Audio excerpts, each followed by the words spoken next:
Hey,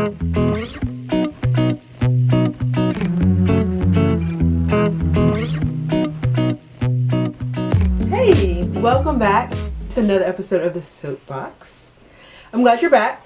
So if you are back, or if you're here for the first time, I need you to do something for me. I need you to subscribe to my channel and also hit the notification bell so whenever I upload whenever I upload new videos, you'll know when I do so, and then you can watch. Okay. So let's talk about what I've done so far. I said I was gonna make 2 soaps last week. That didn't happen because I forgot that it was the Easter weekend, so I didn't do that. But I did make one of my favorite soaps, which is my TNT soap, which is tomato and turmeric. And I decided this time to add a little bit something extra to it. I added in some rosemary. So I'm really excited about that bar. And it is just like a great facial bar. So this bar that I made is really good for like acne prone skin, if you have inflammation, even if you have like back pox, back pimples. You should bathe with this bar. It's going to be good for you.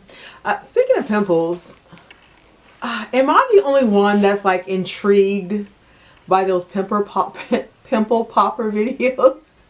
Yeah, that just, I don't know why that intrigues me. It's just like I can sit there for hours watching them squeeze nastiness out of people's skin. I don't know. And I just go into the mirror and start looking for stuff on my skin like, okay. or the ear cleansing videos. Okay, that can get a little gross. Every time I watch them, I'm like scared that there's going to be like a bug coming out of somebody's ears. But anyhow, okay. Alright.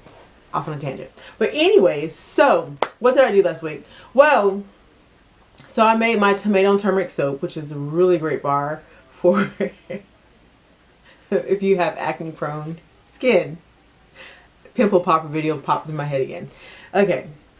But before I made this bar, I was talking to my sister and I was discussing about what soap I was going to make. And I was telling her, I think I'm going to make, just discussing it. I'm like, I think I should make my coffee soap. I think I just need to do a coffee soap. Or I said, I think I'm going to do the tomato and turmeric soap. And then I started discussing like, gosh, I need to buy my lye, which is sodium hydroxide. And she goes, can you like make it without chemicals? Is there a way to do that? Because people don't like chemicals.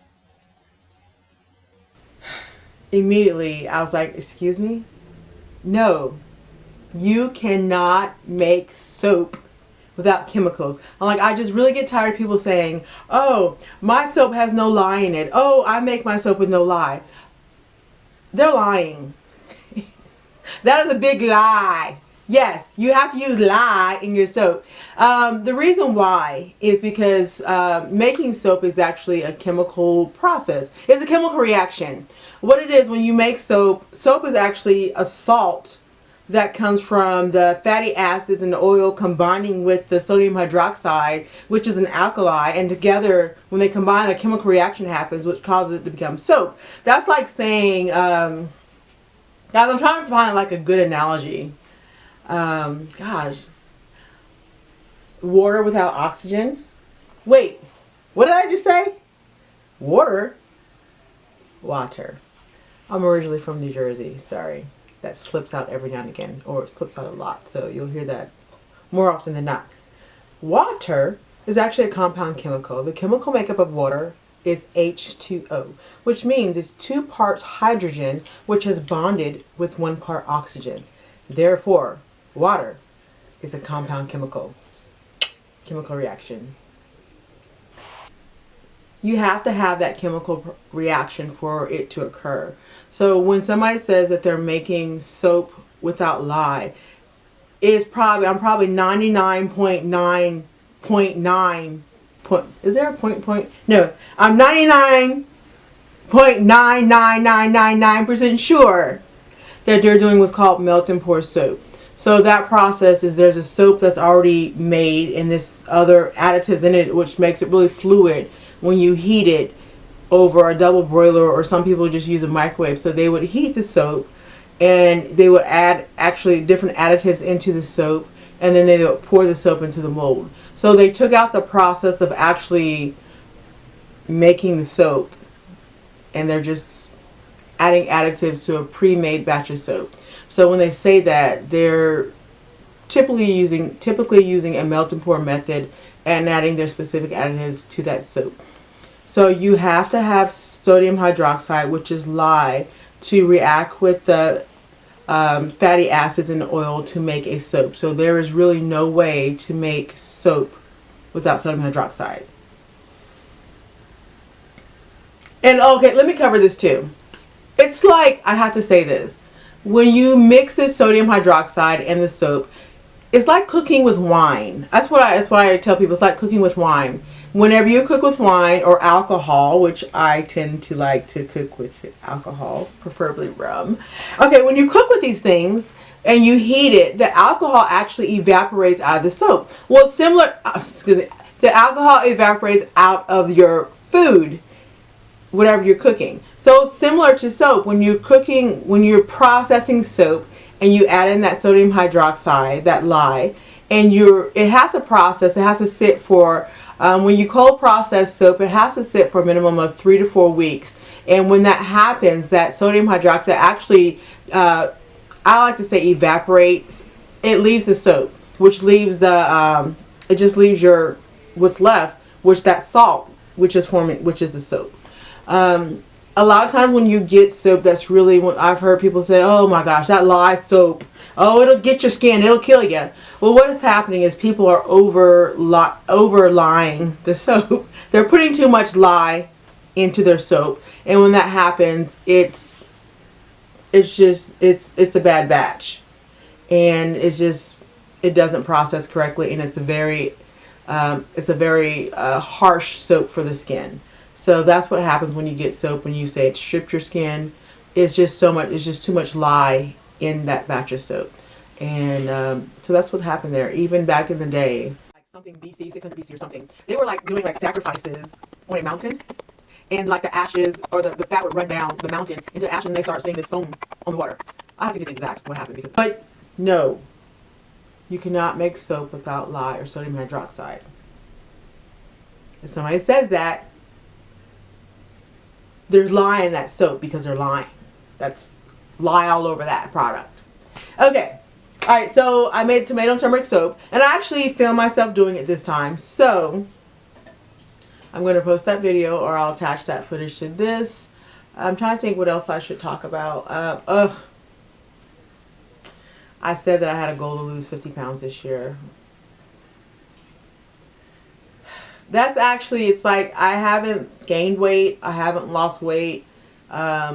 Easter was yesterday. I had like tons of candy. I had barbecue today at work. I just did not eat very well for the past 3 days. So I feel like I have to purge myself. Just going back and eating really good. So what I'm going to do, I will check in with you guys with my eating. Or hey, I'm at 204. That's where I'm at. I weigh 204 pounds. Next week, I will tell you what I've done. Because I want to get below 100 pounds. Below, I don't want to be below 100 pounds. I want to be below 200 pounds. Because it's just like, I'm like right at that point where I just want to see that go below 200 pounds. If I get to like 196, I would be like ecstatic. It's just those small steps. I just need to come down. Then I'll be like, if I get to 180, if I get to okay, small steps. See, these are my small goals. And I will check in next week. And I think what I'm going to do is go back to intermittent fasting. That really worked well for me. And that's what had me drop the majority of the weight. So I need to go back to the intermittent fasting. That was perfect for me. So I think I will start that. I'll start that tomorrow. It's like really... you have to like gear your mind up for that. But I'm like so close. And if I check in with you guys next week, and I'll be so happy if I say I weigh 199. It's going to happen. Watch. All right, so let me go ahead and show you guys this soap making process. It's not the best video, but I'm new at this. Be patient. Be patient with me. All right, so I hope you guys had a happy Easter, and I will check in with you guys next week. And also, hey, comment. Leave some comments for me. Tell me what you would like for me to post. What you would like to see. I'm still filling this out. I'm not filling it out. I'm doing this. I'm going to stick with it. I'm sticking with this for at least a year just to see where I come, how far I've gotten next year. So, subscribe. You have to subscribe. So if you come to me and say, hey, Katrina, what's your YouTube channel about? I'm just going to give you this look. I'm just going to walk away because I know you have not subscribed. You know who I'm talking to. You. Yes, you. All right, subscribe, guys, and I will talk to you guys next week. Have a great one.